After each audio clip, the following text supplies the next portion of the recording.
So like Wegahta, when you said peace, in my mind, the question that came up is, oh, he must be walking in his purpose. Mm-hmm. Like, oh. She got you. Got you. Yeah. I'm done. I said it's over. It's over. That's it? That was it. I got it. You got it. Yeah. I thought it was going to take a while. Yeah, I just keep it steady on the magic. Do my thing, I'm healing, it's fantastic.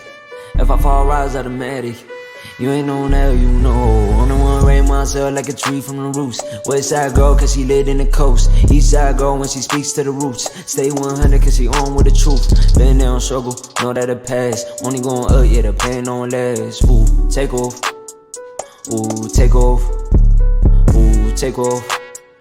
This is take off. Shorty like Brandy, fight like Monica. What you know about her? Baby girl rising, way to the top. Shaking the world, don't expect her to stop. Purpose so great, she get what she got. Follow her step, cause she following God. What you need more, got a heart full of gold. Even at times when it's raining and cold. Ooh, she bout take off.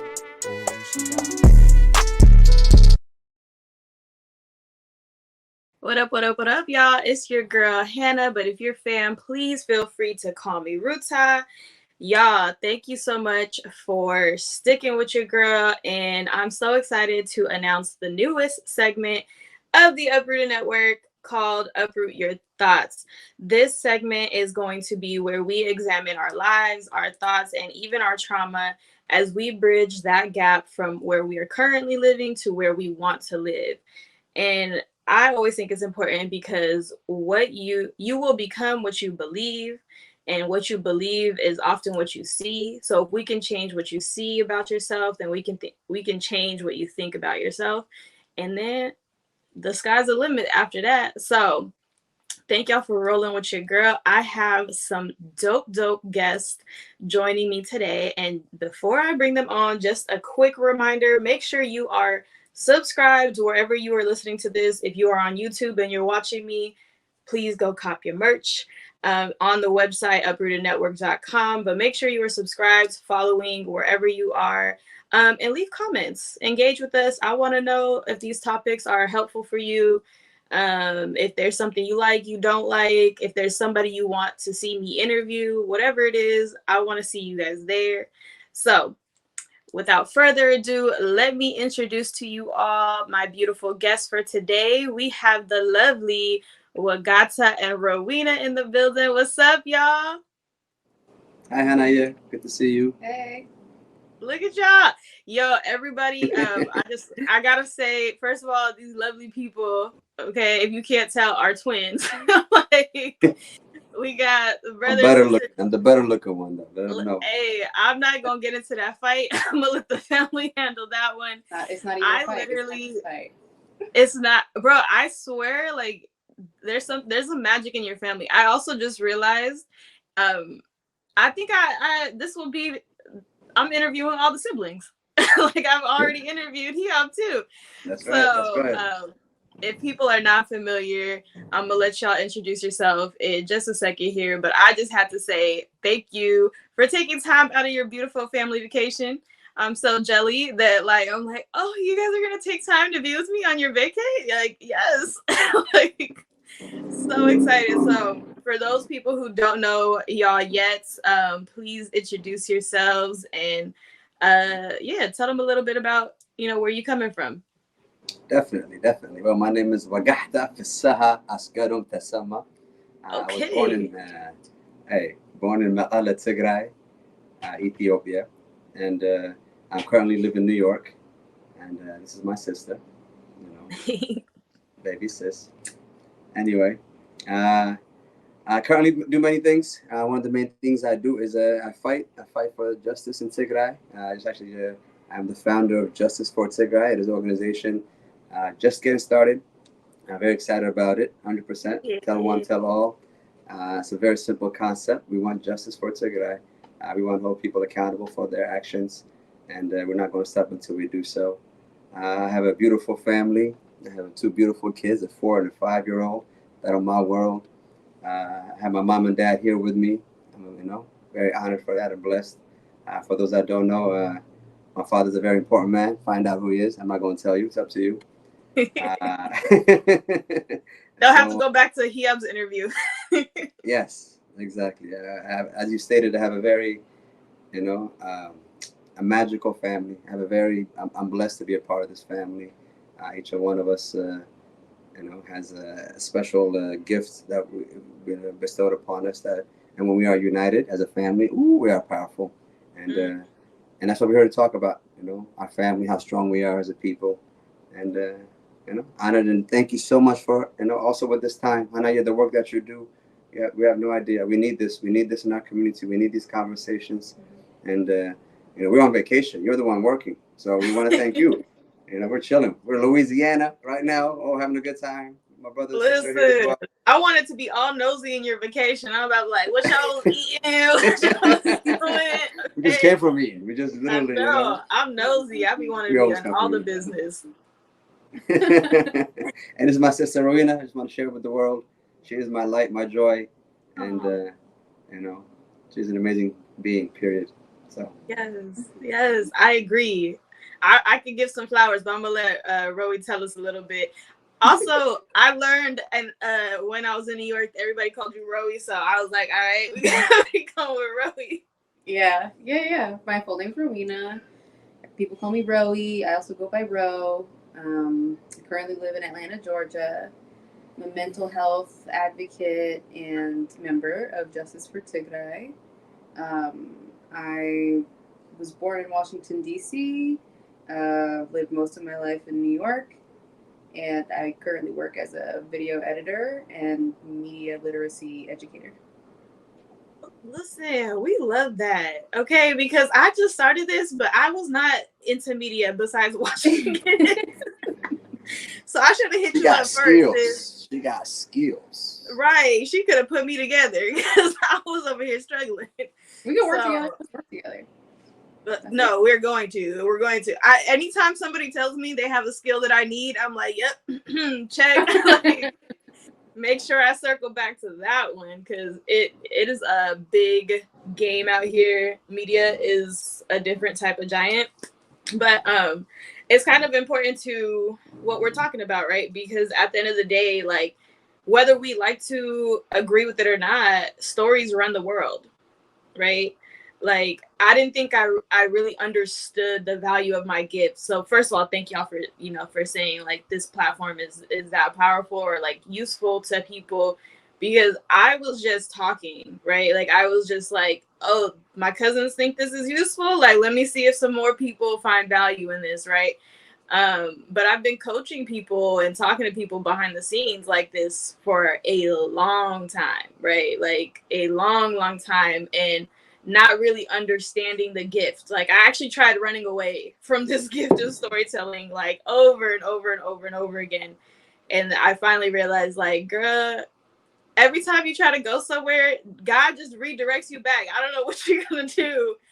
Like, you just gotta have to accept that. And so, like, for me, I really like to spend this time telling people stories. And with this new segment, I want us to really get into the weeds of that, right?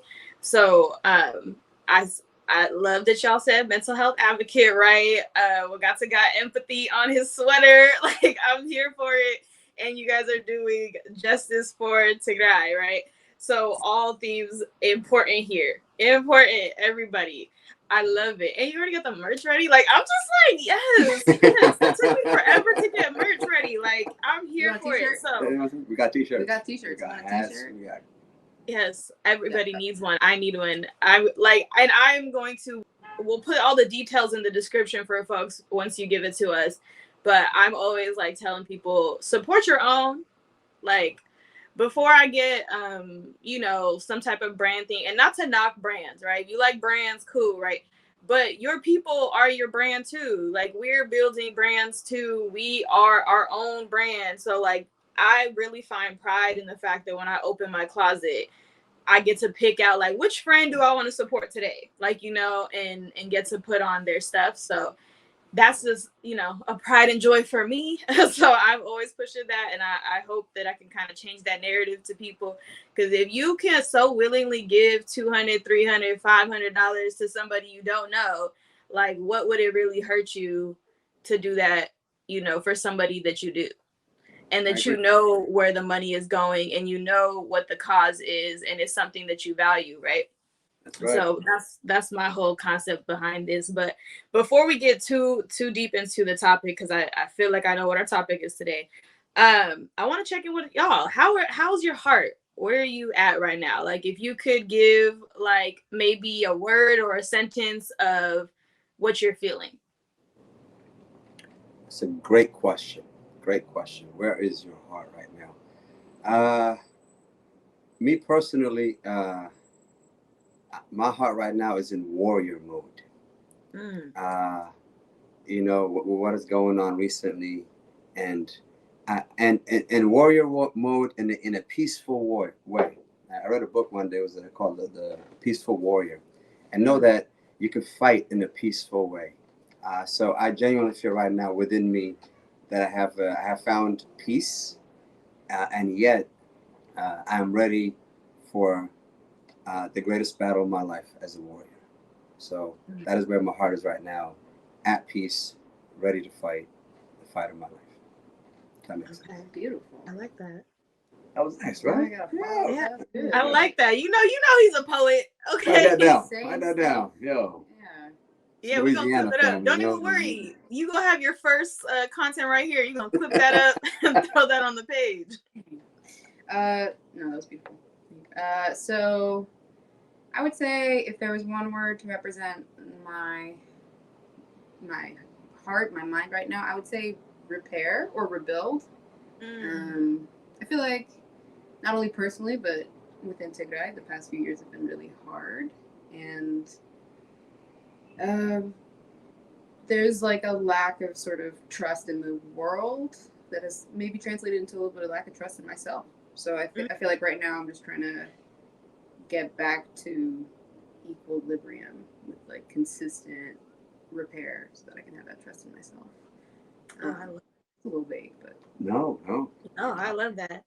You see that? I felt it. I'm over here getting chills. I'm like tingling over here. I mean, we gotta come at. I gotta say what I said after what you said. So it's like you're right.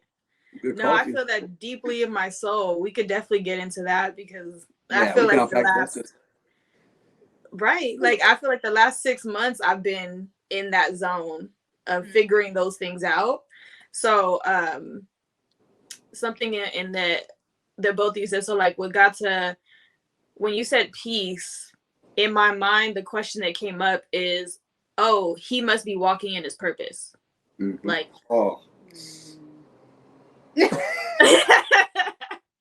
got you. Got you. Yeah. I'm done. That's it. It's over. That's it? That was it. I got it. You got it. Yeah. I thought it was going to take a while to get there. Yeah, she said an hour. But, yeah. Just the first 10 minutes. Yeah. Jeez. Listen. All right. I'm listening. I'll be reading. This is what women do. This is how powerful y'all are. I'm tired of y'all.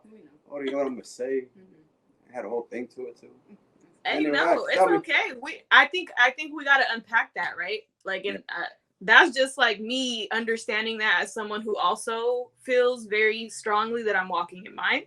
So like I can recognize that in somebody else, right? I'm like, oh yeah, because you didn't say life isn't hard, right? So like what I took from you being in that warrior spirit, it's like, no, I'm ready for the fight, but I'm not fighting angry. Like, you know what I mean? Like I have peace in knowing that like this is the battle for me. And I think everybody has their own battle, you know? And I think like the piece is like knowing what yours is. Cause I feel like where a lot of people are lost right now is not knowing what their battle is and like not feeling like they have purpose for their life. And it's like, it's not this one big grand thing. So I want to unpack how you got there. And then also what Roe's saying is like, you kind of get there in that repair, right? Like in the like, wait, where did my life fall apart? Because when you're in that like season and you start, like for me, what happened over the last 6 months is like, first God sat me down and I had to cry a little bit. And then I had to like reflect and be like, where am I at? Because everything's so chaotic and spinning. It's like, where am I in the center of all this, right? Like, who am I? Not what am I doing, but like, who am I at my core? And then how did I get to this spot where I lost that? right? So like I did a lot of like, let's go backwards, and then to take it forward, it was like, okay, well, what do I want to bring with me, and like what needs to be left behind? And then once that was clear, it was like, all right, now go. Like, so that's the reason why we're back at the show now, because it was like, okay, that was my whole journey, but I literally had to uproot my own thoughts. I had to uproot what I was like letting the world influence, and then get back to like who I was at my core. And so I understood when you said like repair. I said, yeah. Like repair is real. It's long lasting. It takes forever. But you know, if you do it right, you know what I'm saying, lasts a long time. You get a really good foundation, right? So that's what we're hoping. Right. You said it right. You know, Mara, you said it right, and you know it is in your message. You know, uprooted, right? Yep. Know that whatever challenges that we are facing, when the true repair, it's no longer, in my opinion, repair. I genuinely know where you are at in the season. You're talking about chaos. You know, it's been in that realm, and we need to. I genuinely believe repair is important, right? But after that, it's also this transformation needs to occur. And in order to do that, what you said was actually like building a foundation where right now, when what repair is occurring, make sure you're doing it right. Take your time with the foundation. Make sure it's set right, because the challenges are not going to stop or get easier. You know, there's a devil at every level kind of thing, right? The stronger you get, guess what? The stronger your challenges are going to get, because your opponent knows you, and it grows with you and so forth. So it continues to challenge you. So know that in your repair mode, the repair that you are doing, the work that you are doing, uproot it. Get to the core of the issue. Do not deal with the facade or what you think is making you happy and so forth. All right, you have to cry. You have to go through the pain. We're not avoiding it anymore.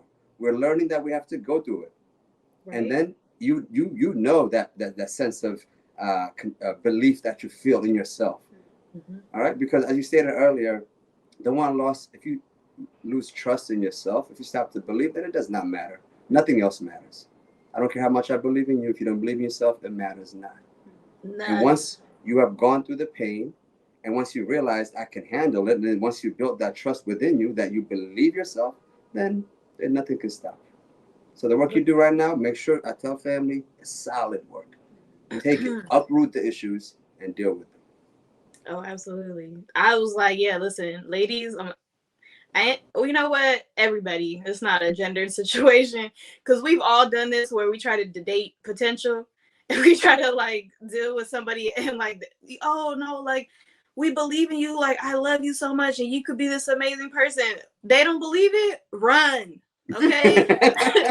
Run in the other direction. Right. Go. Run can't away. Want something for someone who doesn't want it for themselves. That's that part.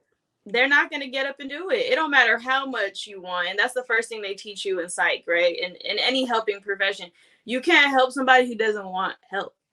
Like, you can't do it. If they're still, what I was hearing when you said that, like, if they're still treating the symptoms, they're not actually trying to find the root cause, they're going to be taking Tylenol for the rest of their life, because you haven't actually figured out what's wrong with you, right? Like, in the symptom, and that's how our healthcare system works too, right?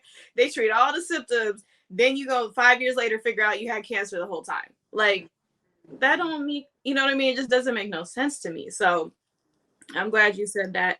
And on that path, it gets really rocky, right? Like, trying to figure out what we're doing. So I want to ask y'all, when is the last time, or where are you currently giving yourself grace? Question. And if not, where would you like to? My turn. Yeah, I mean, you're good looking. Oh. Where am I giving myself grace? I think, I don't know that I'm giving myself grace in learning. I guess. I think as part of repair. For me, I'll speak specifically. I'm repairing a urge to people please, which is not just me, right? There's, especially within our culture, if I may be so bold, I'm sure there's a lot of people who struggle with people pleasing. Yep. So, again, to be specific, sort of exposure therapy. That's that what I'm good talking New Orleans. Yeah, people pleasing. Sort of a therapy for that is confrontation. And for people pleasers, confrontation is everywhere. You know, past the salt is confrontation. So I'm giving myself grace in learning how to do that and not judging myself for all the emotions that come with it. I think that's the end of my answer. No, that's a good one. That's a good one. People pleasing is real. Okay. I'll be having to tell myself that, did you want to do that? Or did you want to do it because you knew that person? Like, and I was like, hold on. No. Like, it is an everyday battle. It is every day. But I like that one. Okay. Well, Gato, what about you? It's something I've decided to do, and I used to do this often, was apologize for a lot of things, right? Similar situation to please people, to let them know, oh, I'm sorry, or I'm sorry, every little thing. And then I realized that apologizing for every little thing doesn't mean anything when you need to really genuinely apologize for something that's serious, right? And at times, so I'm no longer or minimizing the amount of times I'm apologizing, especially now. I am literally training myself to say either, pardon me, meaning that I'm asking you to pardon my action, because I'm not sorry that I'm a few minutes late or this happened, this and that. Because I'm not genuinely sorry.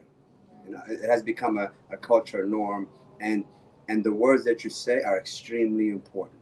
And I am not sorry, okay? Because you continuously say that to yourself, and you'll continue to believe that you're a sorry human being that needs to apologize for everything as if somebody else deserves more than you do. No. So I'm giving myself that grace, and the same with others. I'm giving them the grace too. They don't also have to apologize for every little thing, and I'm letting them know, because the same grace I give to myself, you should also extend it to others. So that's my grace for this. Oh, I love that. Yes. Question. I love that. I think about, like, when you were saying that, I think about my interactions, like, with my goddaughters. Well, I claim them both, but, like, one's mine, the other one should be mine, right? So, like, I'm just claiming them. And I noticed they do that. They apologize after everything, right? And I think part of that is because we teach kids that. So, like, going into the people pleaser is, like, hand in hand, right? Where it's like, oh, they'll do something, or, like, and I'm correcting them. I'm not punishing them. I'm just correcting them, like, on their behavior. It's like, I'm sorry. Like, it's like, it's okay. I'll literally will be like, it's fine. You don't actually need to apologize for that. And they'll say sorry again and, like, sorry again. And I'm like, it's fine. Like, I'm over here getting irritated because you keep apologizing. And I'm like, what is this teaching these kids, right? Like, why do you feel the need to be so apologetic when you didn't actually do anything wrong? Yeah. Like, like, you are a kid, you messed up, right? Like, or you're learning, it's fine. You spilled the milk, it's okay. Like, yeah, I think also, I'll speak to American culture when I say this. I think we conflate sorry with a response. We say that, kids should say sorry when they've done something that has, negatively affected someone else or themselves or what have you. When we're actually teaching them to say sorry in response to someone else's anger. Like, in the example where the kid spills something on the table and they know mom or dad or whomever is going to get angry, they're not saying sorry for spilling the milk on the table. They're saying sorry for your anger. Yeah. Or we're teaching them to say sorry for your anger. And that's not actually something we need to apologize for at all. Unless, of course, we feel that that's a relationship we, want to invest in. But, like, we're not responsible for other people's emotions in that way. No. And I think that it's, like, super powerful. And that's why I do these conversations with them where I'm like, no. Why are you apologizing? For what? Like, tell me, like, explain to me why you're sorry. Or, like, they're apologizing to me when I correct them. I say, you didn't hurt me, you hurt them. Like, I'm correcting you. Like, don't say sorry because I'm the authority or I'm the adult or whatever. It's like, no, like I'm correcting you. I'm trying to teach you something. Are you understanding what I'm teaching you is like what I'm really worried about? And then the apology was for your sister because you were mean to her, right? Like it wasn't for me. And like your job isn't to like be a good kid to me. It's like, can you be a nice, not even nice, a kind person to others, right? And it's like I have to keep teaching her that lesson, and I'm like, whew, parenthood. I don't know. So I'm like, wow.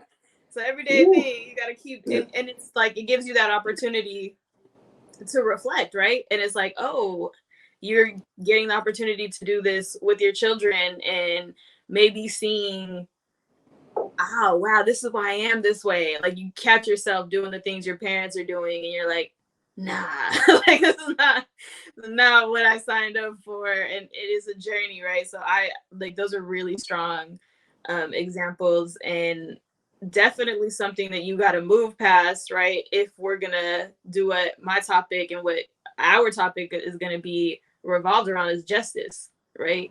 Like you can't be people pleasing and trying to seek justice. Like that's not gonna work, right? Like you can't keep apologizing when you're seeking justice. And then if you are seeking justice, maybe you're seeking an apology from someone else, but that needs to be genuine, right? So for me, I want to get to that with what justice means for y'all. Like how are you defining that, and how is that kind of showing up in the work that you're trying to do? Gotcha. So I chose justice because, as you stated, uh, the word could mean different things to different people, right? Mm-hmm. And that's what it is required right now of within Tigray, right? Me personally, currently, which my current focus right now is very simple as far as what personal justice that I'm asking of is that as people know, our current prime minister is the prime minister of Ethiopia, okay? And Tigray happens to be within Ethiopia. And our prime minister is responsible for the safety and health of its citizens. And Tigrayans are the citizens of Ethiopia. So he's responsible. So on his watch, over 600,000 people have died. Okay? Over 600,000 Ethiopians have died. So currently, what I am, a simple notion currently right now, our focus on Justice for Tigray is to bring this man to justice for crimes that he has committed against the people of Ethiopia. Okay, we have asked the international community to do what they have to do. They have spoken. They're doing their political game. Okay, they're doing their talk and so forth. But as you stated, when there's an injustice that has occurred, it is the responsibility of the people to seek justice. So I am seeking justice for the 600,000 lives that have been lost to us.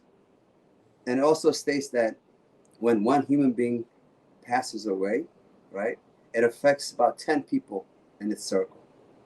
So based upon those numbers, if 600,000 people have passed away, about 6 million people have been affected, which is the people of Tigray roughly. So for the people of Tigray, I'm demanding justice. This is not an African thing. This is not a black and a race kind of issue. It is not. This is laws have been broken. In Ethiopia, we are saying that we are a people of laws and rules. Based upon that, and I'm not going to get into details of all of that. We can find more information on that. But that is the foundation that I'm starting on. Also, justice for all the women that have been raped, I'm going to fight for. All the children that have been displaced, we're seeking for justice. We're seeking for justice. You spoke about mental health. Okay? Our people have suffered trauma. The Ethiopian people have suffered trauma for generations to come. And for that, in order to have peace, by the way, it's very simple. If there's no justice, there's no peace. You ask the raped victim, oh, listen, here, now you can have peace because there'll be no more rapes. No, that rape victim wants the person that raped her to be held accountable. And that is what we're asking. Very simple. Hold the people that have committed the crimes accountable. We have laws for this reason. We are a society, a civilized society of law and order, and rules have been broken, and now we want accountable. Simple. So that is the foundation I am starting, and it encompasses justice is everything. But initially, right now, our focus is that, and our focus mainly is in order to get justice. By the way, let's get real, family. We need money. Okay, all right. We need lawyers to fight within Ethiopia. We need money to hold rallies together. We need money to hold these men that are trying to hide a genocide accountable. Simple. And I'm asking the people of the world to act. I'm not just asking for Tigrayans. No, I'm asking all people that are against rape, all people that are against murder, all people that are against genocide. If you're against this, help us. All right. If you're for justice, help us. We need funds, we need volunteers, and we need to start a movement. This is the beginning, and we're not stopping. I'm not stopping until I get justice. I'm good. I'm at peace, and I'm going to fight. Hear me, Abiy Ahmed. I'm going to fight till my last, my brother. All right?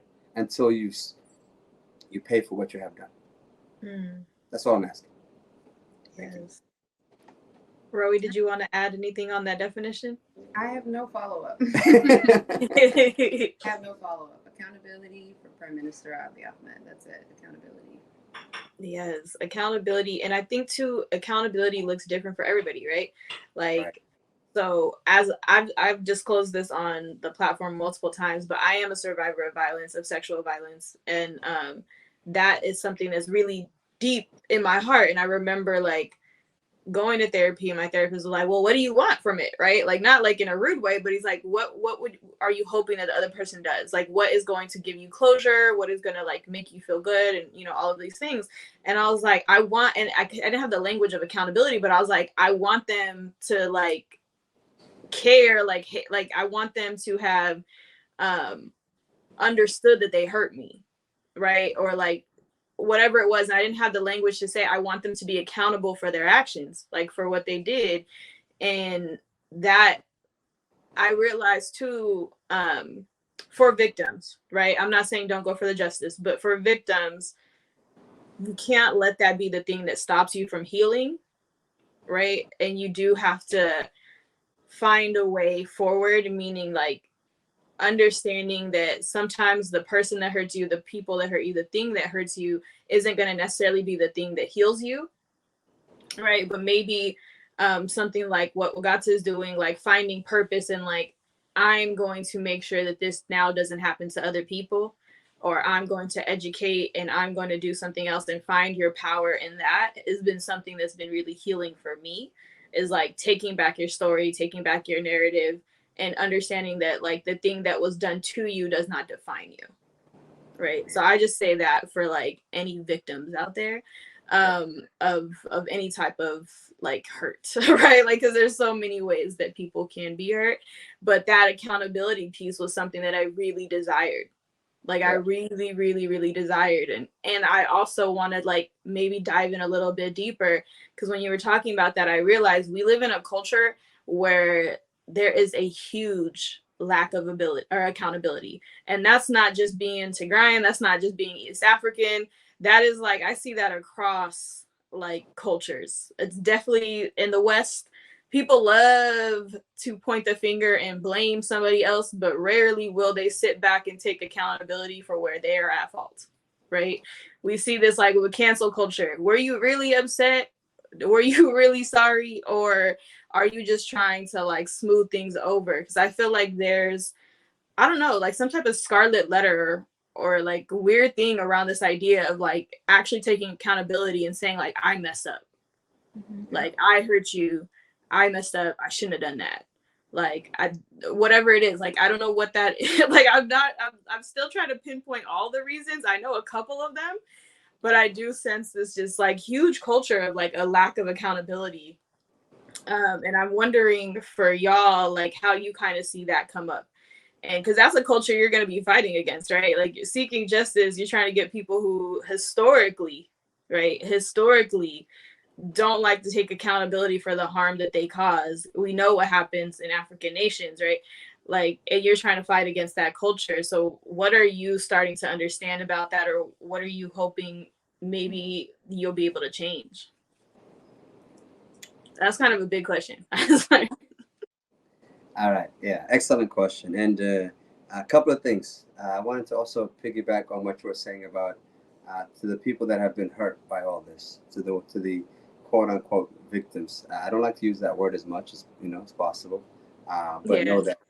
Uh, so know that no Abiy Ahmed, myself, no government, no family member, no government organization can give you peace.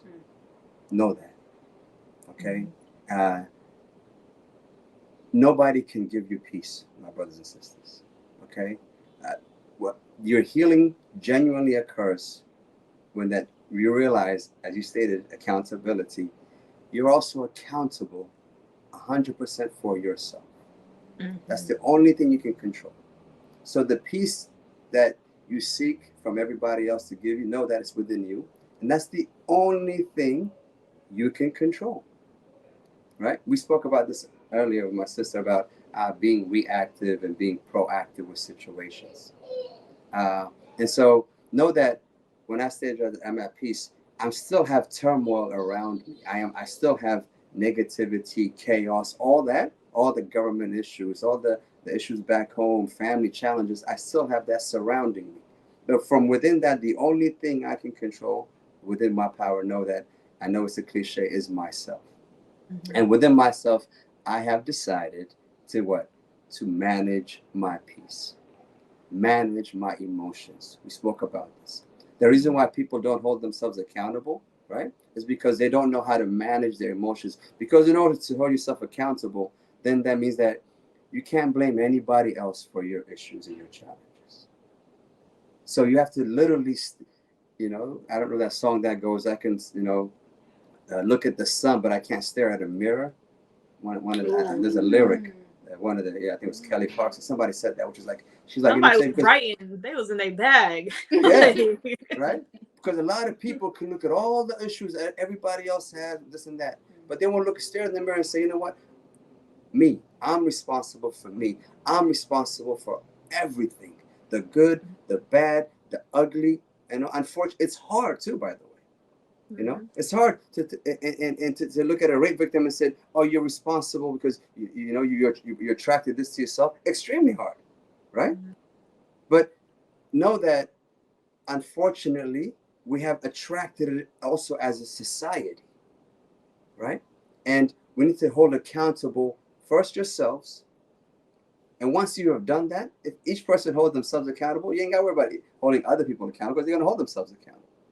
Right? Yeah, it's a full-time job. 100%. 100%. Full-time. So, please, and you said it, it's not a cultural thing. Managing our emotions, respecting our children. We spoke about this earlier, right? We need to teach our children how to manage their emotions, not how to please us, not what's a good kid and what's a bad kid, as if nobody's better than anybody else. Stop judging one another. It's very, very simple. All right. The reason I feel as if you want to be at peace, right? First of all, stop judging yourself. The minute you stop, I know you judge yourself when you judge others. Yeah. I know that, right? I know that. Yeah. When you're talking about other people, I'm like, oh, I know. I know you yourself are not at peace. You yourself have, So I don't come at you because I know where you are at. So you want to give others grace? Let's do that too. Know where people's transformation is occurring, where they are in their path. Just because you feel as if you yourself are somewhere, do not look down at others. Right? People are going through their journey. People are going through their path. But we have to teach one another. We have to teach our children, including ourselves, how to manage our emotions and not be run by them. And to hold yourself accountable in all things. I realized, and I've had this conversation in our culture, this is to our parents. We are not responsible for your happiness. Ooh. Okay? And know that you are not responsible for my happiness either. And also to our children. Okay? My child is not responsible for my happiness. So let's get that out of the way. You are responsible for your own. You are responsible for your own emotions. You are responsible for your own actions. Every action you are responsible for. I don't care how you've done it. And then once you say that to yourself, that's once you realize, okay, everything that I'm attracting is on me. Then you can do something about it. Like, oh, wait a minute, I'm in charge. I believe in me, therefore I can charge. But once you say, oh no, so and so is the problem, she, he, they, them, then you don't have to do anything about the issue. Then it continues to grow. But you know how that goes. So I can talk about this all day. No, I hear you. I feel you. That I thought of two things. I'm huge on accountability, so yeah. Hey y'all, it's your girl Hanna.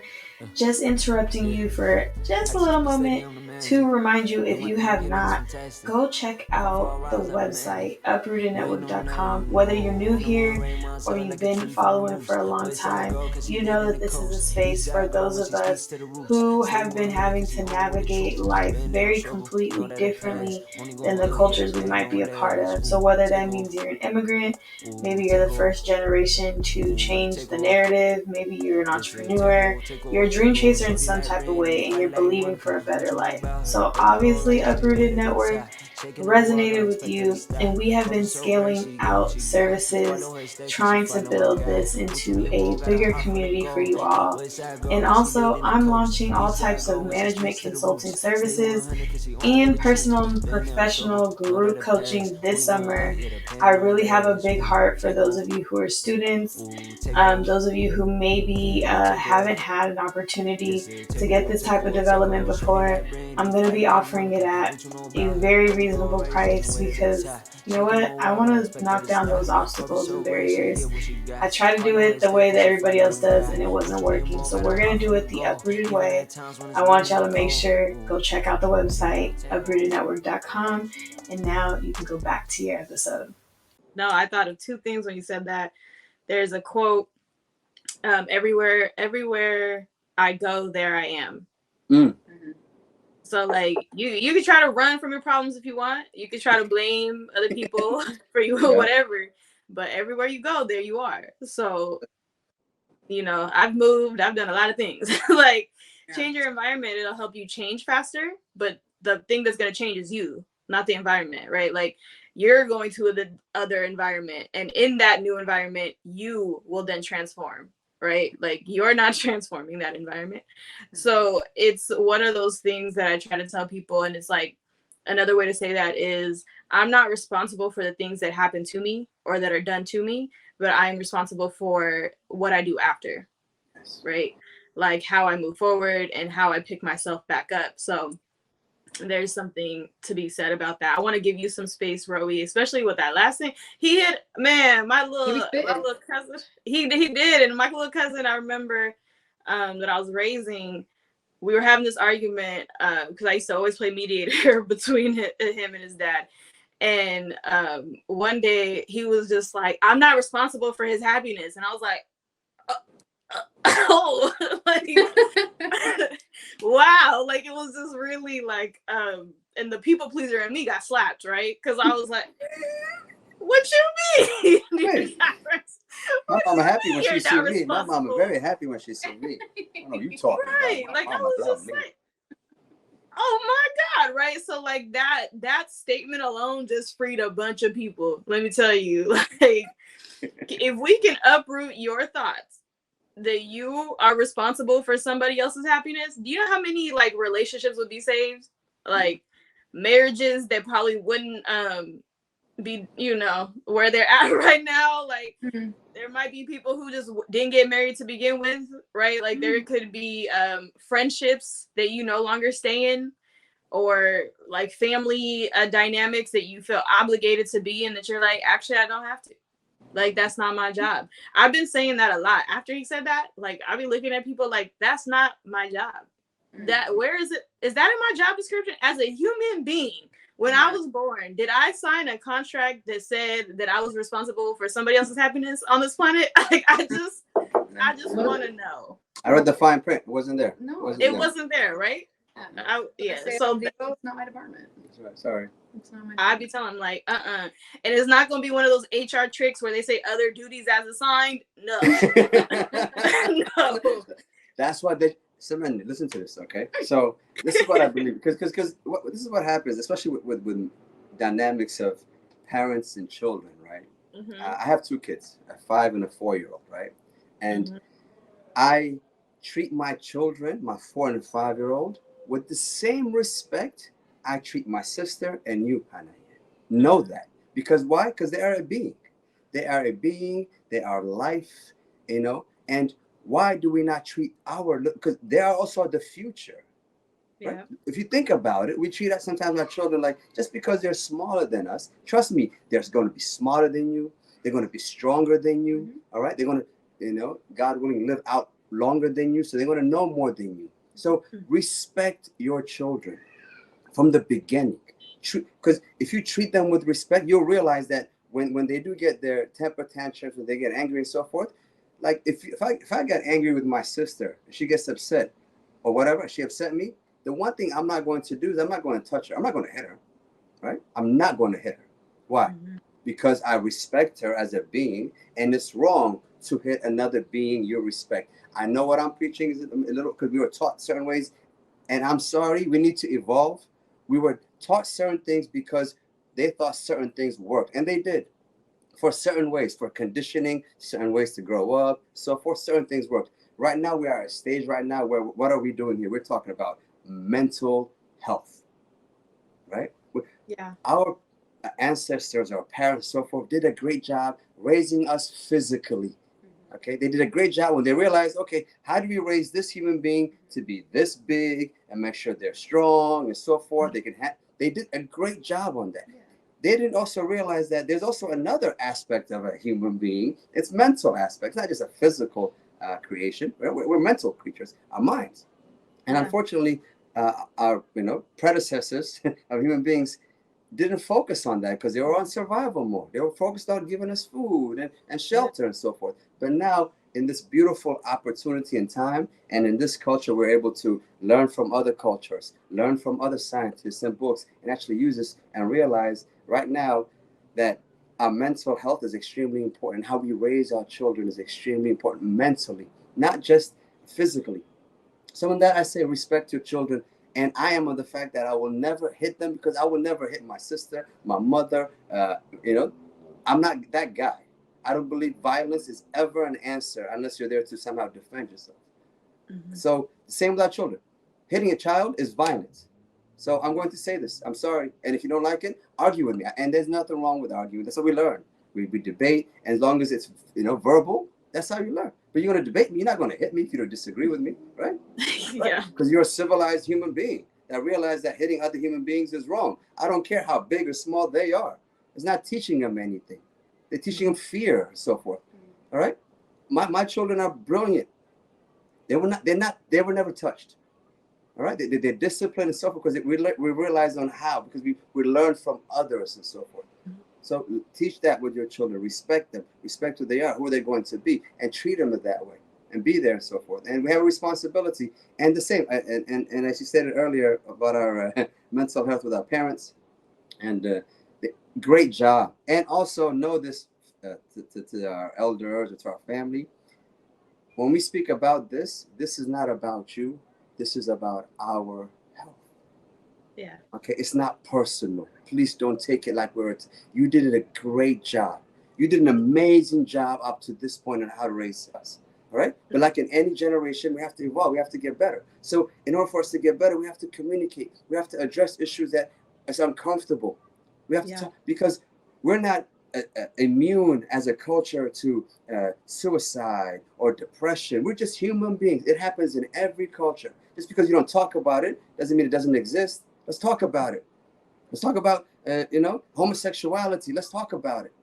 Let's talk about alcoholism. Let's talk about drugs and depression. Let's grow up. Let's look one another in the eye. We love one another unconditionally, and let's show our love by communicating, by saying that, listen, I don't understand how this works. I'm accountable. I don't know how it works. Show me and teach me. I'm not good at this. I'm going through this. Feel comfortable for one another to come to one another. That's all we have, family, is one another. So as a parent, I want to build an environment for my child where my child feels comfortable enough to come talk to me. I don't know about what. I don't know about when and how. I don't know. But at least my children will feel comfortable. I'll give them an environment of unconditional love. No matter what, You love us unconditionally, but stop judging us. That part. You're not better than us. Just because you're our parents or our elders, because you've been here before, does not mean you're better than us, and we're not better than you either. We have our issues, we have our mistakes, as do you. Let's be human beings. Let's be real with one another. Let's not hold each other to this, facade of how nobody's perfect. Let's not talk about one another when we're not. Come on, let's be real. And let's treat each other with empathy. That part. If you're approaching with respect and empathy and compassion, we can deal with it. Let's leave anger out of it. If you don't know, ask. Ain't nothing wrong. We are smart, intelligent people. As a culture, we are amazing. We are, so let's use that. Let's get evolved. Let's get better. Let's heal. Let's transform. That way that the next generation and our legacy continues. Thank you. Yeah. Amen. Yeah. Look at, he took us to church. Okay. Like, Mr. Pastor, like, I'm here for it, right? And I mean, whatever your faith base is, whatever it is, you was doing it. It is, right? All of the things that we're saying in terms of some of the things that you laid out that I think would be really helpful, and kind of answering the question of how do we go against this culture of a lack of accountability, right? And it's one, leading with empathy, right?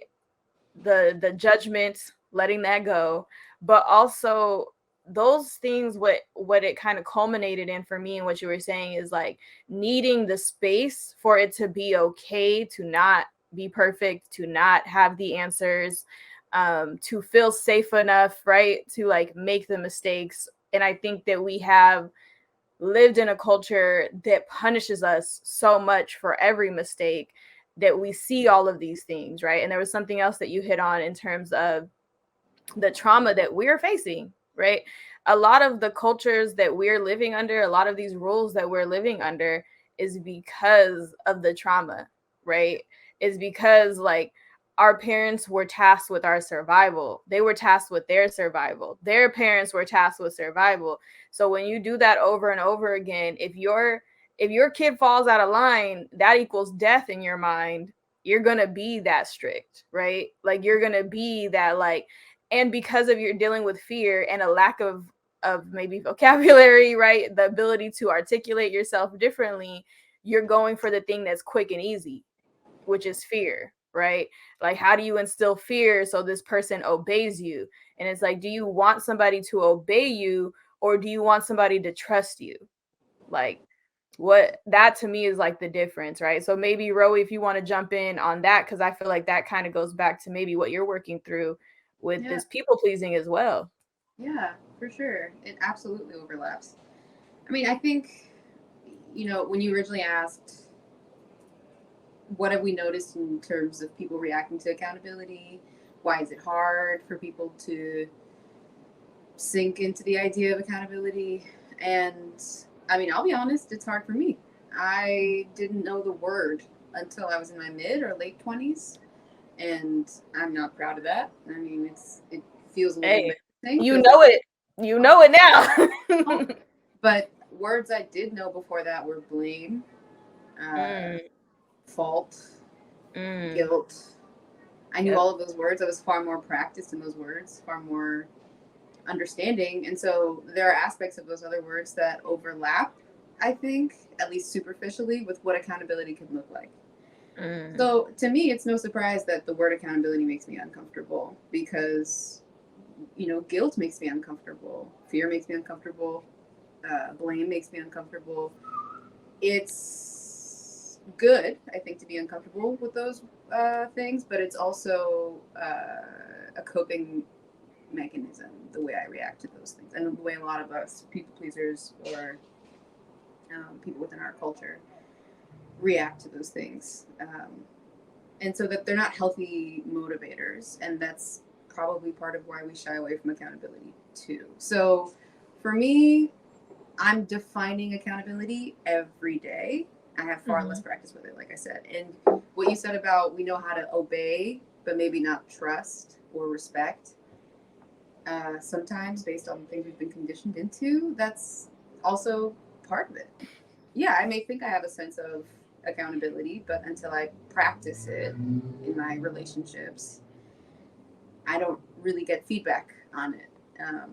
So I think it's practice and it's failure, and that's messy. That's messy on a personal scale. That's messy on a statewide, culture-wide. It's never going to be what you expect it to be. So, yeah. No, I like that. There's something in the word comfort that always sticks out to me when people bring it up. The goal should never be to be comfortable.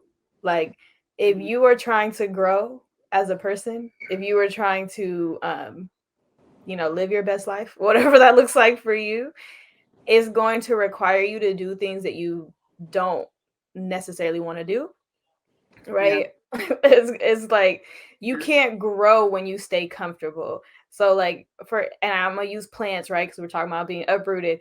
So if you're the seed that was, uprooted, you were put in a different place, and still somehow, right? Because we're survivors, you figured out a way to grow. When you get to that next stage of like, I want to thrive, I want to do better, like I don't want to stay where somebody put me, that means you're gonna outgrow your pot. Right? Like you can no longer stay comfortably in this small home. You got to get bigger space. You got to move into a different pot. And that is going to be uncomfortable.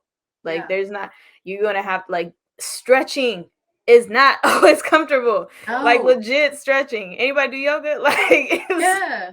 Pilates sucks. Can I take your metaphor and run with it further? Yes. I am just now learning this because of my partner.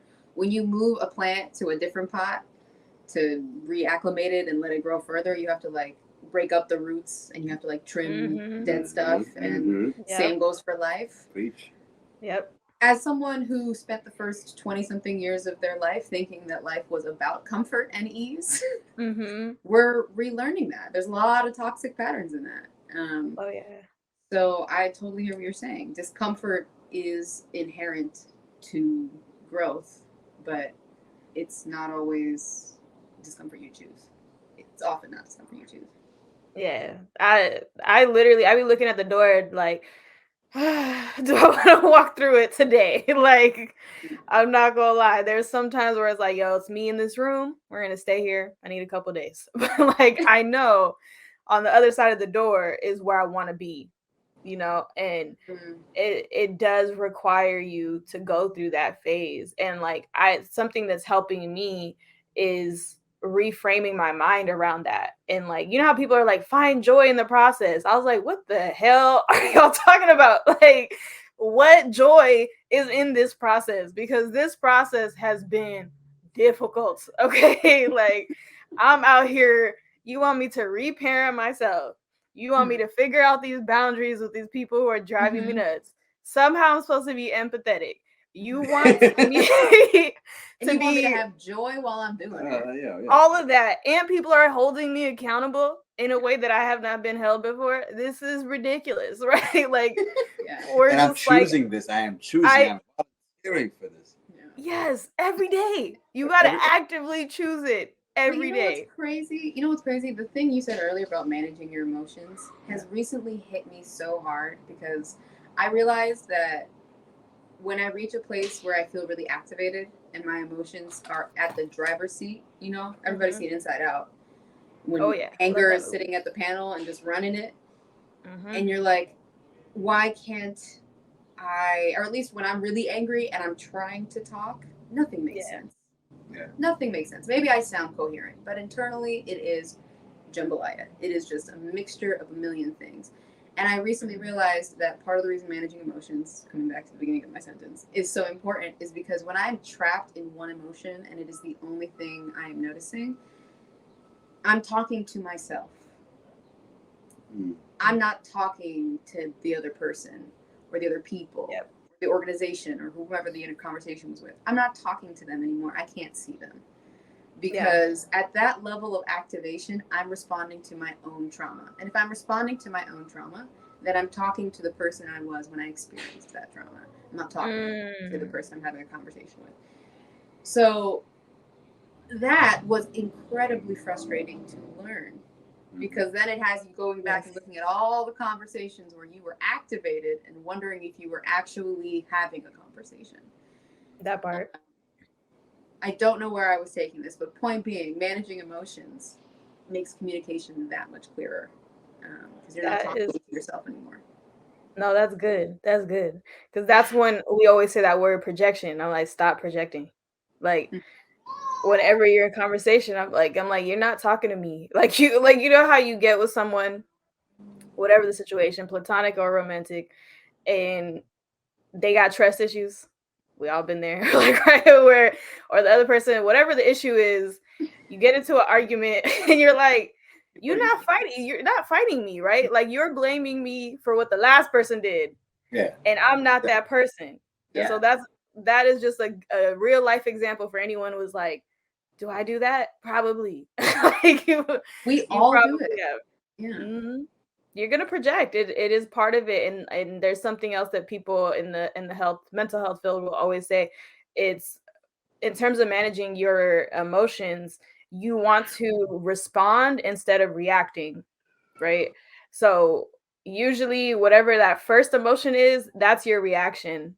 And if your reaction is that strong or like negative or whatever, that's a trigger for you to go explore. That's not the responsibility of the other person, right? If your person is a lovely partner and they're willing to hear all the screaming and hold the mirror up for you and be like, hey, yo, crazy lady, you talk to yourself, right? Why are you yelling at yourself? You're always yelling at yourself.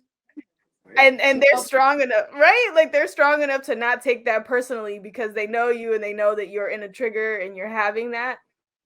Afterwards, you can kind of come back and be like, okay, well, so what is your actual response? Because that wasn't it, right? Like, I'm gonna let you have your moment, but that wasn't it. Like, that ain't got nothing to do with me. And that's for anybody, like as a partner on the other side, when they start getting into that like rah energy, don't take your like, because what happens is the other person takes it personally and they think it's about them. So then now their armor comes up and their whatever their survival is, if they're a person that's going to shout back because that's something that they're used to, is going to happen, right? If they're a person that shuts down, right, they're going to shut down. If they're a people pleaser, they're going to try to do whatever it is that is going to make you feel better at a detriment to their own feelings. They're going to agree with you, or they're going to, just bend over to whatever it is that you want when it's not really fair to them. So whatever your survival is in that moment, it's going to come back. But if you can like take a pause when the other person's like being a little too much, you're like, this is not about me. Like I was like, there's no way that strong of a reaction. This is not about me. Like, I also have a boundary around that. Like, if you can't articulate and communicate without raising your voice at me, then we can't have a conversation. Because the way my triggers are set up, I'm from Oakland. Okay, and if I'm right, like, and if I'm not from Oakland, I'm from Tigray. Okay, like, right, like, what you want is not this smoke. What you want is not this smoke right now. That's not what you want. That's not what you want. That's don't not what come. you want. You did not come for this kind of smoke from me. You don't want to get me angry. Hit him with that. Right. Yeah, Listen, you don't want it. You don't want it. Yeah. You don't want it, because at the end of the day, I tell people too, like, we're talking and we're saying these things and we're able to articulate ourselves so nice. There's a flip side to that. We also can articulate ourselves in a very not nice way, right? Like, words can be used differently. Your tone matters. Like, listen, it's called a healing journey for a reason. Okay, yeah, we got to this point. Yeah, I was somewhere before I was here. Like, I'm always nice. Listen, I believe it too. I believe it for you. It's not true. No, it's not true. I was like, I can believe it for you, but I'm like, nah, wait, like, healing, not all the way healed, right? Like, we're on this path, but it is what we're asking people to do, right? And it's like, we have to make that more comfortable. We have to make that more acceptable, because if we can change the culture around making safe spaces where you're allowed to come as a flawed human being because that's who you are, then it's a lot easier to be held accountable, right? It's like, okay, but also on the flip side of that, I'll add, you have to, like, if you're going to be someone who likes to hold other people accountable and to criticize, then you better get real comfortable at receiving that same treatment. And that's what I usually try to do, is like, oh, okay, you want to treat me like that? Let me show you what it feels like to be held accountable as well. I'm going to do it in the words that I know how to use, right? I'm going to be kind about it, but you're still going to very much feel like you're that's right, right? Like You're going to I'm going to sense say the this, energy you're around going to sense it, like you're going to mess with the wrong one today, but that's neither here nor there. What you said about if you're going to be someone that holds someone accountable, it's easier, or people will receive it better if they also feel like they have a place to land afterwards, or a soft place, or they belong somewhere. You've accepted them for who they are and not always necessarily what they do.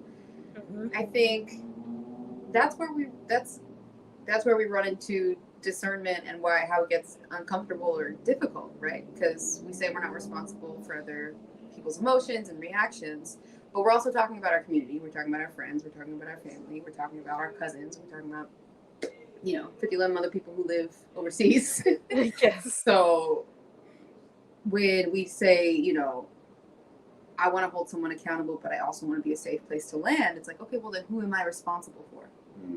Who am I actually meant to be a safe place to land, and who am I supposed to be keeping at bay because they need to learn on their own for whatever reason? Because like you said, you can't want something for someone that doesn't want it for themselves. Yeah. So I think that's, for me at least, that's the point where things usually fall. Is, are you someone that I'm willing to put this amount of effort in for? And am I someone that you should put that amount of effort in for? Yeah. And I think the answer to that is it reciprocated, right? Like, that's why I said, like, if you're going to hold somebody accountable, can you be held accountable, right? Because I'm not going to, if we can't have this, like, as a both lane situation where I can do the same and you can do the same and there's mutual love and respect, then it's not a safe space, right? Now you are trying to be my judge and I didn't ask for one. Like, I already got one. Like, for me, that's God. I don't need another judge outside of that. Like, the rest of y'all, inconclusive. Like, I don't need none of that stuff from you. I don't need those. Like, I don't need it. My mama, right? Like my dad. Yeah, you ain't exactly. Right. And that comes with limitations, right? Because it's like, yes, I'm gonna respect you, I'm gonna love you, I'm gonna listen to everything that you say. I might not agree with it, but there's like been a mutual relationship between me and my parents. I think we're a lot different than most people, but it is that thing. If it's not reciprocated, then I can't have that relationship with you. Like, that's not somebody I can help, right? Like, that's not somebody I can't help you because I can't be in relation with you. If I can't be in relation with you, then there's not going to be any healing or like productivity here. Like, that's for me how I see it. And I'm like, nope. People are like, man, you're ducked off, you're never around. Like, what do you do? I'm like, listen, I mind the business that pays me. That's a full-time job. That takes care of me. And it's really hard to have that many intimate relationships with people. Because if you think about how uncomfortable it is to be held accountable, how uncomfortable it is to be in this journey of like, you're constantly healing, you're working towards something. There's only so much like feedback that you can really take in, And to your earlier point, how you said like you feel privileged having the parents, the support system that you have. I feel like we could say the same thing. They're, open-minded, progressive people, and so that is a privilege in itself for us to be able to get to these places where we can use these words, have conversations with others, feel safe, doing that. That's a huge point of privilege that a lot of people don't have. No, listen, that's why I'm trying to give it to them for free. I'm like, hey, you ain't got this at home? Go watch it right here. It could be your imaginary friends in your head. Like, it's fine. And then maybe you meet us in person. Who knows, right? But it's like, this is maybe the conversation you would want to have, but don't have like somebody to have it with, right? So it's like, no, let's invite you guys in and let's explore this because this is what we're trying to learn and do and grow together. And that brings us to the end because y'all are phenomenal. And I think that was a lot for them to take in. And I hope that they're taking it and really like understanding how that applies into their life. Like, it's hard, this journey that we're taking them on, this idea of justice, right? Perfect justice for Tigray, this idea of empathy for yourself and then for others. This idea of creating safe spaces, because you need all of that. Like, if you're going to go through this process that we're asking you to do, if you're going to start this journey of uprooting your thoughts and becoming the person you want to be, you need all of those things, right? You need all of them, and they're all important. And so in closing, what I want to ask you guys, or y'all, be inclusive, is what are the seeds of hope that you're planting, in this new chapter that you're in this journey, either for yourself or for others. And, kind of what are you hoping is going to be the harvest that is left behind from that? Yeah, no. Sure. Okay. This is a big question. And I thought about this question. Okay, good. Because I was like, I told you before. So. See, this like you don't know where life leads you until it leads you to a place. And as you stated earlier, you feel as if you're connected, and this is what you want to do, and you found your purpose in life. My journey has been a very interesting journey. My father helped me leave Ethiopia, and he was he fought for his country.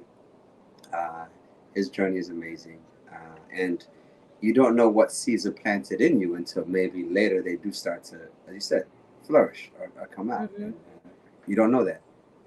And so I didn't know what seeds were planted in me. I didn't know what my journey was leading me to, and all the things I did and I studied. But it has led me to this. It has led me to a man that wants to be an example to his children, that he fought for something more than himself. He fought for an injustice. He fought for, for others, and he used that as his life. And this dream of mine, by the way,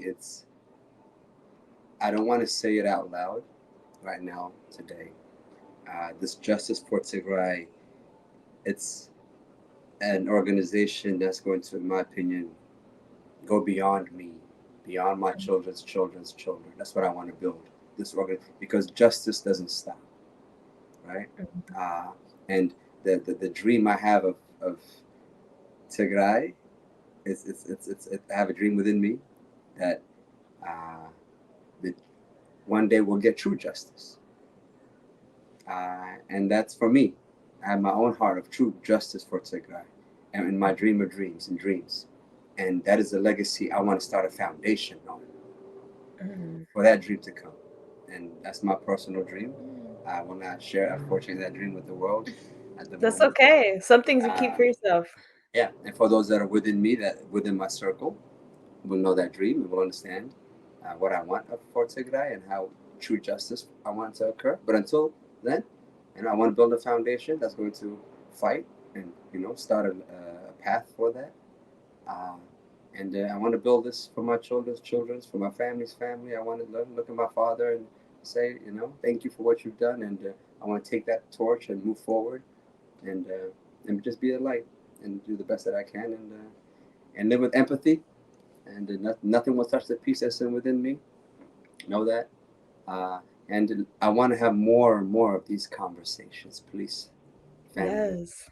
More and more of these conversations, and I'm talking about among men, among women, among children, a safe place. Okay, we are love.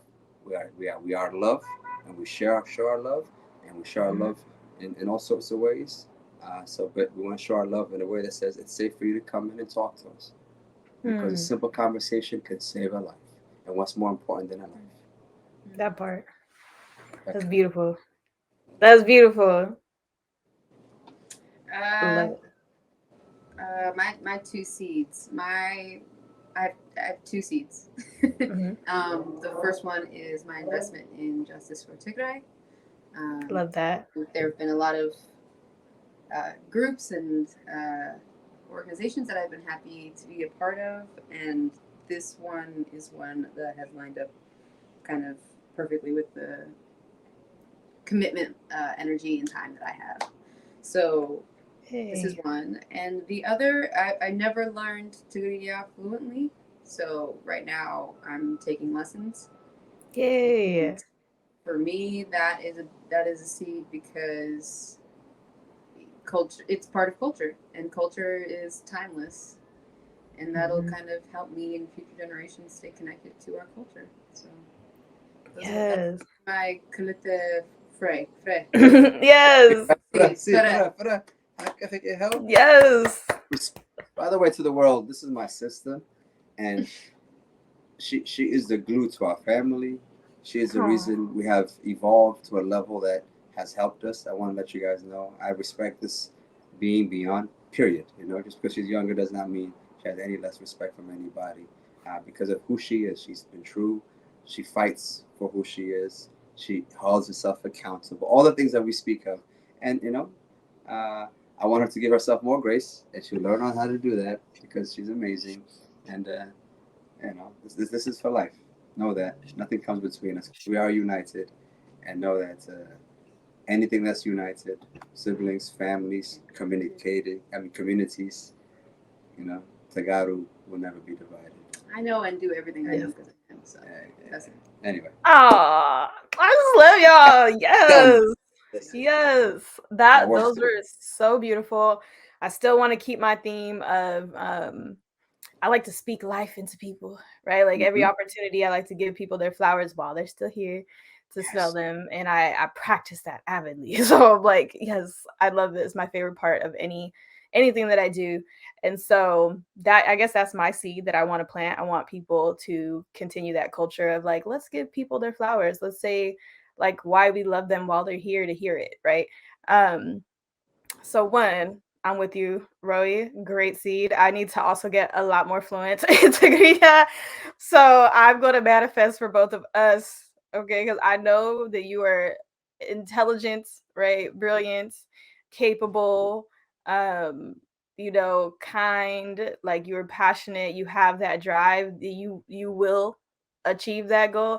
And I'm actually really excited to see what happens when you're able to story tell in another language.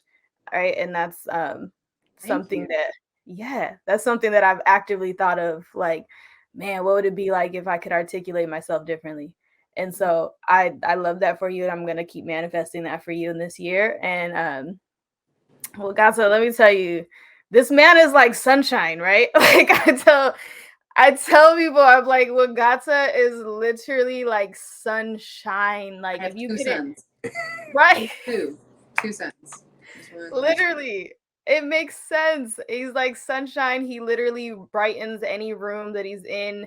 It's like you spread that already, and then the way that you live, like you live justice all the time, right? Like you are that walking billboard for it. It doesn't surprise me that like this is the path that you ended on, or not even ended on, that you're entering right now, because I feel like it is like what you said, right? And taking it full circle to the back at the beginning of it, where I was able to call it out really early that you're walking in purpose, because you were doing it before you decided to do it formally, right? Like you've believed in equity. I've seen you stand in that in every setting. It's not like, oh, I'm only going to be fair in one setting. It's like, no, like you're fair across the board, where it's like, if this is wrong, it's wrong everywhere. And like, I see that. I've been able to witness it and be in conversation with you. Like I see you stand in that accountability, right? Like you stand in it, you like make that space. You're not just here talking about it, right? I invited you because I know that this is who you already are, and this is something that I wanted to spread. And so like I'm going to also manifest that for you, and that what you're building is that now everybody gets to experience that on some level, and hopefully get to be inspired by that. I don't think we have enough Black men who walk that walk and talk it so openly and so beautifully, and articulate themselves in that way. Like I think that you make it safe for men to actually have feelings and share them, right? And also to like let men know that you don't have to be one way, right? If you can stand on your word, if you can be a man of integrity, then you are a man, right? And that's all that matters. And I love that, and I love that you're continuously championing that for yourself, for everyone around you. And like, man, those little boys that you got are gonna be something else, man. They are gonna be so full of love. So I gotta speak that into you, because you're so amazing at it. I'm like, oh my God. I told him myself, I'm like, you're the best hugs ever. Like you guys are just sunshine personified. I'm just like, you gotta keep those people around. Like, for real. So I just want to say thank y'all so much for taking the time out. We did go a little over, but the combo was so good. So I was like, no, this is juice. This is good juice. And I'm like, This is such a great way to start this new season. Y'all are starting a new season as well, and I just can't wait to see like when we come back from this like 6 months from now, looking at, hey, this is where you guys were. Where are we at now? Like I just can tell it's gonna be something phenomenal. So thank y'all. Appreciate it. Thank you. Thank you, Hanna. Thank you. Thank you so much. Yes, of course. All right, y'all. This has been Uproot Your Thoughts on the Uprooted Network. It is your girl, Hanna, but if you're fam, go ahead and call me Rutha. Again, thank you, Wegahta. Thank you, Reweina, and peace out, y'all. Y'all, what's good, Uprooted Fam? I really hope you enjoyed that last episode. And the way that you can let me know, hit that like button. Make sure you hit that like button. Please share, okay? If this blessed you, tell a friend, to tell a friend, to tell another friend. And that's how we grow. So, again, like, share, and if you are not subscribed, what are you doing? It's free. It's free, y'all. Subscribe. Also, if you have not picked up your merch, hey now, say now. Go ahead and hit up uprootednetwork.com. Again, that is uprootednetwork.com. Get your merch, get all your podcast links there, and we're going to be rolling out programming pretty soon, and you're going to want to be registered. I'm just telling you, make sure you are following us, and make sure that you are tapping in with your girl. Love y'all all so much. Have a blessed day.